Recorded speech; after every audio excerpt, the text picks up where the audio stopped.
আসসালামু আলাইকুম, ওয়েলকাম জানাচ্ছি আমার আনজুমাস কিচেন পেজে। তো আজকে আমি খুব সহজেই একদম পারফেক্ট স্বাদের একটা পাউরুটি বাসায় বানিয়ে ফেললাম। আর আপনি যদি এভাবে একটা পাউরুটি বানাতে পারেন তাহলে আমার মনে হয় আপনার পুরো পরিবারের সকালের বা বিকেলের নাস্তা একদম সেরে যাবে। তো আমার মনে হয় আপনি যদি বাসায় একবার আমার এই প্রসেসটি ফলো করে পাউরুটি বানান তাহলে আর বাইরে থেকে কিনে খাবেন না। তো আমি একটা বাটিতে 2 কাপ পরিমাণ ময়দা নিয়ে নিলাম, সাথে 3 টেবিল চামচ চিনি অ্যাড করে দিলাম, সাথে 1 চিমটি পরিমাণ লবণ, হাফ চা চামচ ইস্ট আর 1 চিমটি পরিমাণ বেকিং সোডা। আরো সাথে অ্যাড করেছি একটা ডিমের সাদা অংশ, সামান্য কিছুটা তরল দুধ আর কিছুটা পরিমাণ পানি দিয়ে একটা বেটার তৈরি করে নিব। আর বেটারটা আমি একটা এয়ার ড্রাই বক্সে রেখে দিব 2 থেকে আড়াই ঘন্টার মতো।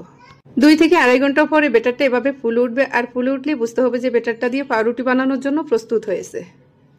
এবারে বেটারটা বক্স থেকে তুলে একটা পাত্রে নিব, আর ওই পাত্রে যাতে হাত দিয়ে ভালো করে ময়ান করে যায়। তো আমি কিছুক্ষণ পর পর একটু তেল অ্যাড করব আর হাত দিয়ে ময়ান করব। এইভাবে কিন্তু অনেকক্ষণ সময় ধরে ময়ান করতে হবে। ভালো করে অনেকক্ষণ সময় ধরে ময়ান করে নেওয়ার পর এটাকে একটা পাউরুটির শেপ দিয়ে নিতে হবে। তো এবার আমি যে মোল্ডে করে পাউরুটিটা তৈরি করব সেই মোল্ডে একটুখানি ঘি অ্যাড করে দিলাম যাতে করে স্মেলটা সুন্দর আসে। ঘি দেওয়ার পর সেই মোল্ডের ভিতরে আমি বেটারটা রেখে দিলাম। এবার বেটারের উপরে কিছুটা ডিমের কুসুম অ্যাড করলাম যাতে করে পাউরুটির কালারটা সুন্দর আসে। প্রথমে চুলার আঁচ বাড়িয়ে এই প্যানটাকে আমি একটু হিট করে নিলাম, এরপর স্ট্যান্ডের উপরে বসিয়ে দিলাম, এভাবে বেক করে নিব। আর প্রথমে চুলার আঁচ একটু বাড়িয়ে দিব, এরপর চুলার আঁচ একদম কমিয়ে দিব।